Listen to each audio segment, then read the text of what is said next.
newer generation, not the newest, but the newer generation that's still being made by many of the manufacturers is what, instead of a cased box frame with a place for the pulleys, it's just a single piece of wood that has a plastic jam liner. The plastic jam liner has a very limited life, and it's up against a piece of foam urethane. So when this deteriorates, you lose your compression, and the window can actually be floating, because as you notice, this right here, it's just a little groove in the window that this fits down into. And when as this begins to get softer and deteriorate, you lose that compression, and the window can literally be hanging out there by itself. This is designed with single or with insulated glass in it. It can be gotten with single glass, but this is the newer generation of windows. This sill here, rather than being continuous like this sill is, this is a two-piece sill where you have this extension here. And this is where the rot develops, because this is open. I can run my fingernail right down through the crack in it. And when that happens, snow lays on it, water lays on it, will soak into the wood here, and the wood here will totally rot, literally rot. The difference between the wood here and the wood here, other than that this is mahogany, but if this was an original pine window, this would be extremely hard. And it would be virgin timber, and it would be heartwood. Whereas this is today's pine, and the cellular structure, because it's grown in managed forests and cut very early on in its life, the cellular structure hasn't yet developed. And it's much larger than the cellular structure in the old pine windows that you have. This is the newest generation. And this is, as far as I'm concerned, the worst design I've seen. Yet it's the newest thing. It's designed in order to get away from this plastic, which has had a lot of complaints about it, and a study by Consumers Reports shows that out of 7 windows they tested with this plastic jam liner, all 7 of them, it had warped and distorted over a period, just a period they tested it in.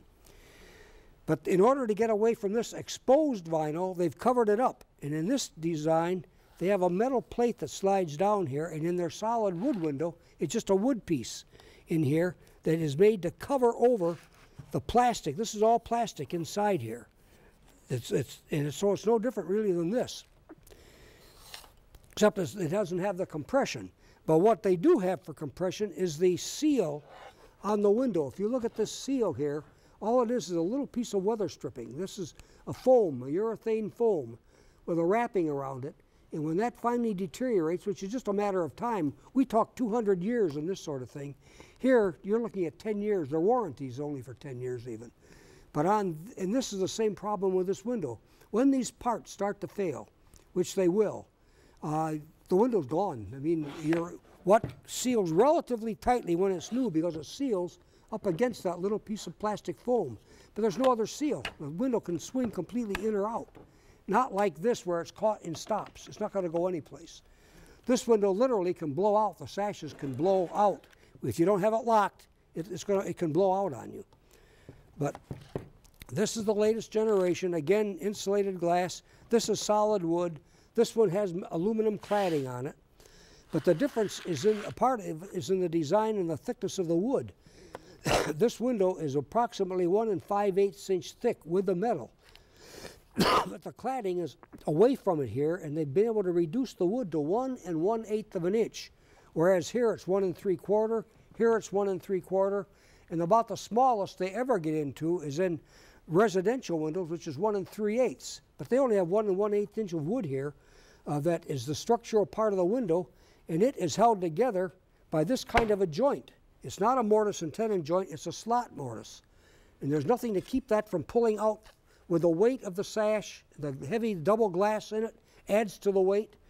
And over a period of time, and it can happen in 5 6 years, where the bottom here just literally pulls out of it. Because keep in mind, you're lifting up and down on that with the handles all the time. And with the double weight of the glass, it doesn't hold together like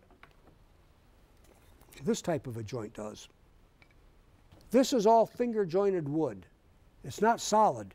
Whereas the historic window, this is all solid wood.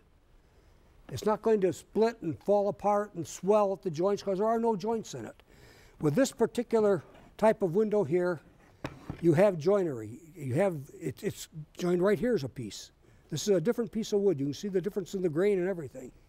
On this side right here, on the side jamb, there are 6 pieces of wood making up this 29-inch piece of jamb, side jamb. 6 pieces that are joined together with finger joints like this. And they are not permanent.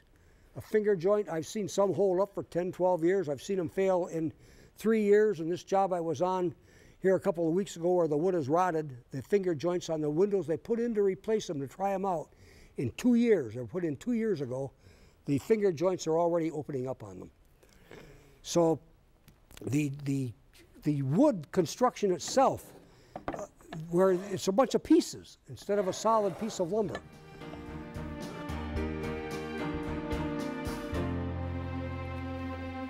The next thing probably that is of major importance is the balance system. Today, instead of ropes and pulleys, these are what you get. This is a spring system, a string and spring, that has a 1/2-inch nylon pulley in here.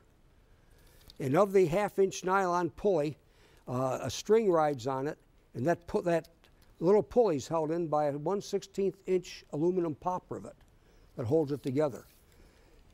These I've seen fail before jobs were completed. We had a school up in Lansing we did 1,200 windows in. Of those, 800 of these failed before the job was done.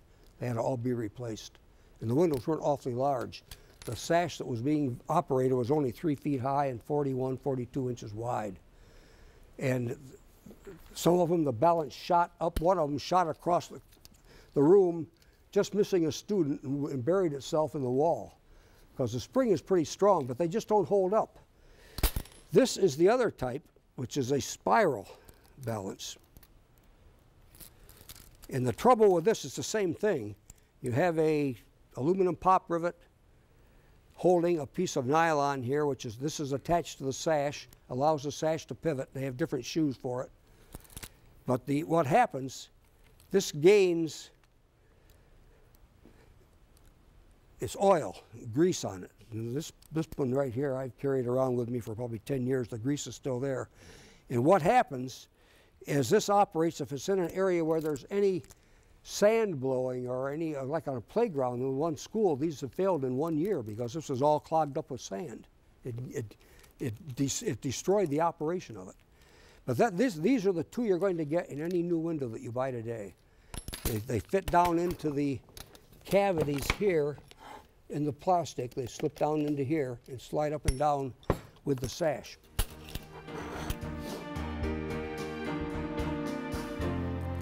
One of the current attributes, so to speak, according to quote attributes, is metal cladding. The wood window industry lost out back in the 50s, the 60s more than the 50s. When the 50s, people were still buying wood windows, and particularly in commercial buildings. But as of the 60s, that ended. Everything went to aluminum. Aluminum double hung windows because it was more durable. Had problems, but it was more durable. And the only answer that the wood window industry had was to clad them, come up with a metal cladding.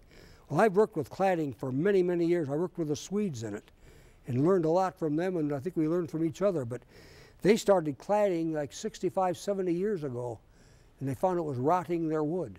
And they were using copper cladding, stainless steel cladding, and aluminum cladding. And I came up with the idea, I said, you've got to get the cladding away from the wood. This is typical cladding. There's the metal right tight against the wood. There's no place as water filtrates into it from inside or condensation from inside, rain from outside. Eventually this little piece of sealant here, little piece of tape will fail. Water gets down into the track of the window, gets down in behind here into the glass track or rebate. And water gets in here and there's no place for it to breathe. And it literally will rot. It's a quick trip to a landfill. It literally rots. One of the windows we'll show in a few minutes shows where the bottom rail is where it usually happened and maybe starting up the side. But the bottom rail is literally gone. The wood's gone. There's no wood there. The metal, when we got the window, was hanging out. Now it's been broken off because we've carried it around. But you had a wood sash, but this bottom metal was just flapping. There was nothing, the wood was gone. It will rot. There's the problem with the cladding. So you have to make a choice. You either get cladding that you're not going to have to paint, but it's going to rot out in 10 years, and you have to replace the window, or you have a window and use a good grade of paint that may give you some of the new paints 20, 25 years of service. This window right here is an example of wood that has rotted in the window. Today, the typical window is made from lumber from managed forests, where within 2, 3, 4 years, you're going to have rot begin on them. I was called in on a job a week ago, a house with 83 windows in, built 9 years ago. The windows are 9 years old. The rot is unbelievable in the window. Some of those, you've seen the pictures of it. The sills are gone, holes in the sills. The sashes are gone. And this is one that, what was this, John, about 9 years old, 8 years old? 8 years old. And this is clad. There's metal here, wood back here. The rest of the window are these pieces right here. This is the piece that goes to the interior, fits in here, completely rotted out. This is the metal cladding that covers it. That's 9 years of use. The job I looked at a couple weeks ago was far worse than this. I mean, they're 83 windows, and they're wondering what they can do to save them, to solve their problem. Now, existing wood requires painting, requires maintenance and upkeep. The option of that is to go to a metal clad one, like that one was right there. And what happens with the metal cladding, you can see how it wraps the wood tightly. And where this wraps it, no air can get to it. It won't breathe. There's no way that this is going to last more than 10 to 12 years. Because water ultimately will get down in through the glass and get into the wood and deteriorate the wood. There's no area at all for it to breathe. They do say to put weep holes in to save the glass from deteriorating, but it won't solve this problem right here.